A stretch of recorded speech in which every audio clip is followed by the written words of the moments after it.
एक ना थानू एक नवी मिठाई विखाईना मैं मेरा दावा है कि इहो जी मिठाई जिंदगी च ना खाधी उसने जिस पूर असी लाया है ना ये आखिर ते वेखो ना ए थोड़ा जिहा असी विच गुड़ रख लिया इस नूं की करना इदे आओ थोड़ा दिखाईने आ विच पईया राहो इस नूं थोड़ा जिहा असी राहो दे विच बे लिया आ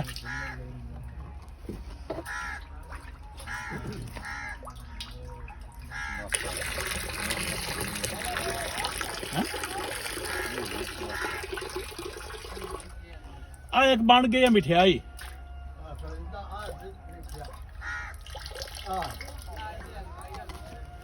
एक और बंद